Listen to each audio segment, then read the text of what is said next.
धन्यवाद रोहिणी। समाचार पत्रों की सुर्खियों के साथ आज मैं हूं न्यूज डेस्क पर रेडियो सखी माधवी। अवनी का फिर स्वर्णिम निशाना, मनीष की चांदी। लगातार 2 पैरा ओलंपिक में स्वर्ण जीतने वाली देश की पहली महिला मोना ने शूटिंग तो प्रीति ने 100 मीटर दौड़ में जीता कांस्य। नए रिकॉर्ड के साथ पोडियम पर 2 भारतीय। विस्तृत जानकारी आप जान पाएंगे खेल के पन्नों से। पाकिस्तान से निर्बाध बातचीत का युग खत्म, उसी की भाषा में जवाब दिया जाएगा। हितों की पारस्परिकता पर देना होगा ध्यान। विदेश मंत्री जयशंकर ने कहा, बांग्लादेश के साथ आपसी हितों का तलाशना होगा आधार, उससे हमारे रिश्ते उतार चढ़ाव वाले रहे हैं। स्वाभाविक है कि हम मौजूदा सरकार के साथ बेहतर व्यवहार करेंगे। जयशंकर ने कहा, जैसी घटना होगी पाकिस्तान के साथ वैसा ही व्यवहार किया जाएगा। रूस के साथ संबंधों को लेकर किसी देश के दबाव में नहीं भारत। चीन के साथ समस्या दोहरी, वो हमारा पड़ोसी भी बड़ी शक्ति भी। भारत और अफगान जनता के बीच रिश्ते रहे हैं मजबूत।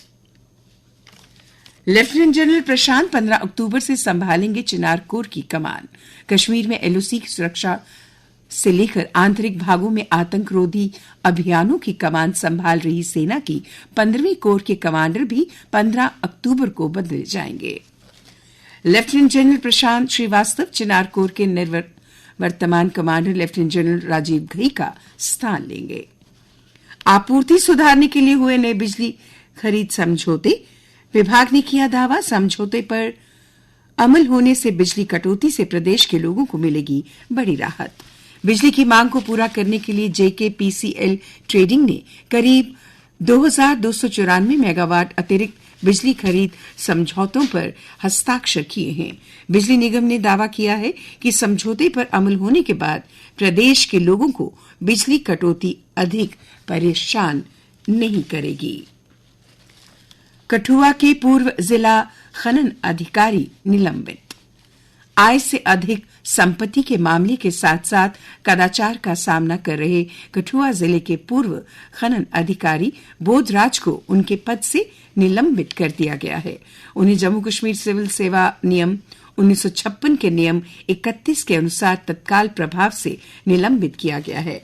वहीं सरकार की तरफ से जारी आदेश में बोधराज निलंबन की अवधि के दौरान खनन विभाग में अटैच रहेंगे। लगातार दूसरे दिन भी घाटी के ऊपरी इलाकों में बर्फबारी, 4 दिन से वर्षा और 2 दिन लगातार बर्फबारी से तापमान सामान्य से कई डिग्री नीचे लुढ़का। विस्तृत जानकारी आपको मौसम के पन्नों से मिलेगी। ट्रांसपोर्ट नगर में सितंबर से लगेंगे सीसीटीवी। नालों में कचरा फेंकने वालों पर रहेगी नजर। शहर के अन्य नालों में भी चिन्हित जगहों में लगाए जाएंगे कैमरे। बरसात में मलबा हटाने पर खर्च हुए 16 लाख। कैमरों से पहचान होने के बाद संबंधित व्यक्ति को 200 से 500 तक का किया जाएगा जुर्माना। समृद्ध ज्ञान प्रणाली के लिए नैतिक मूल्य व वैज्ञानिक सोच जरूरी, कहा उपराज्यपाल ने।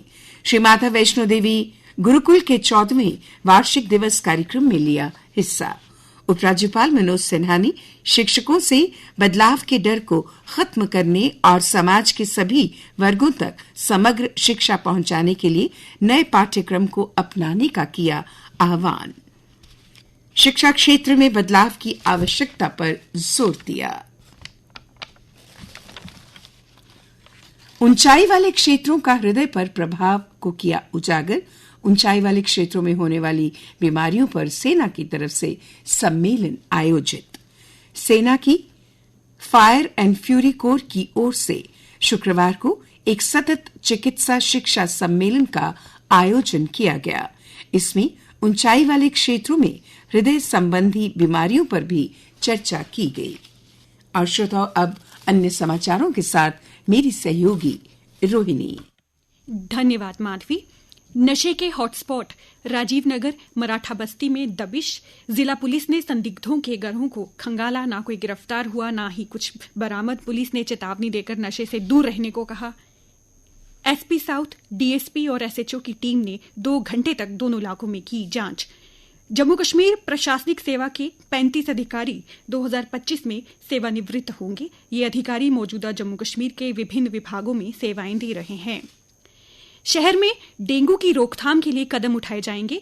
नगर निगम जम्मू जेएमसी डंप किए गए कचरे और फेंके गए रबर टायरों को साफ कर स्वच्छता अभियान को आगे बढ़ाएगा। इसके अलावा सभी वार्डों में जेएमसी के कचरा वाहनों में ऑडियो क्लिप चलाया जाएगा। जेएमसी की डिजिटल डिस्प्ले इकाइयों पर जागरूकता संदेश दिए जाएंगे। मां काली की छड़ी यात्रा बावे वाली माता मंदिर से रवाना। शुभारंभ के मौके पर उमड़ा श्रद्धा का सैलाब। यात्रा का अगला पड़ाव होगा कटड़ा। शहरवासियों ने छड़ी यात्रा का किया जोरदार स्वागत। पुत्र की लंबी आयु की कामना के साथ मनाया गया बच्च दुआ का त्योहार। नहरों के किनारे महिलाओं ने किया पूजन। कुल देवता का किया आह्वान। अर्पित किए पकवान। कड़ी सुरक्षा के बीच छड़ी यात्रा कैलाश कुंड के लिए रवाना। एसएसपी ने दिखाई हरी झंडी। जयकारों से गूंजा डुड्डू का बासुकी नाग मंदिर। भद्रवाह से 3 दिवसीय कैलाश यात्रा रवाना। और अब कुछ खेल समाचार। 2 पैरालंपिक में 3 पदक जीतने वाली देश की पहली बेटी बनी शूटर अवनी। दूसरे दिन गूंजा राष्ट्रगान। अवनी लेखरा ने जहां जीता कोटा, वहीं हासिल की स्वर्णिम सफलता। कार दुर्घटना में 11 वर्ष की उम्र में शरीर के निचले हिस्से की दिव्यांगता के अभिशाप को टोक्यो पैरालंपिक में ही पीछे छोड़ने वाली अवनी लेखरा ने पेरिस में अपना नाम इतिहास के पन्नों में दर्ज करा लिया। उन्होंने कहा, मैं ये पदक देशवासियों, अपने माता पिता और अपनी टीम को समर्पित करती हूं। मुझे पेरिस ओलंपिक में देश का राष्ट्रगान बजते हुए काफी अच्छा लगा। मोना ने अपने पहले पैरालंपिक में ही कांस्य जीता। 100 मीटर की T35 स्पर्धा का कांस्य जीतने वाली मुजफ्फरनगर की प्रीति पाल की कहानी प्रेरणादायक है। 8 साल तक वे एक तरह की बैसाखियों के सहारे चलती रहीं। मुजफ्फरनगर में दूध की डेयरी चलाने वाली प्रीति के पिता ने कहा, बेटी ने किया बहुत संघर्ष। जम्मू के तीरंदाज राकेश कुमार ने कंपाउंड वर्ग के व्यक्तिगत मुकाबलों के प्री क्वार्टर फाइनल में जगह बना ली। पैरालंपिक में आज भारत निशानेबाजी, ट्रैक, साइकिलिंग, नौकायान, तीरंदाजी और एथलेटिक्स स्पर्धाओं में अपनी चुनौती पेश करेगा। Ladakh climate cup football tournament के दूसरे संस्करण की मेजबानी करने जा रहा है। इस टूर्नामेंट के मैच 11,000 फीट की ऊंचाई पर खेले जाएंगे। ये टूर्नामेंट 1 से 7 सितंबर तक चलेगा। और अब नजर डालते हैं मौसम के हाल पर। मौसम विज्ञान केंद्र की जानकारी के अनुसार आज जम्मू संभाग में मौसम के साफ रहने की संभावना है। वहीं हवा की रफ्तार मध्यम रहेगी व नमी का स्तर सामान्य रहेगा।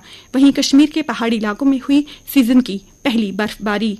कल का अधिकतम तापमान 32.1 डिग्री सेल्सियस और न्यूनतम 22.5 डिग्री सेल्सियस रिकॉर्ड किया गया। आज सूर्यास्त 6:59 पर होगा और कल सूर्योदय 6:06 पर होगा।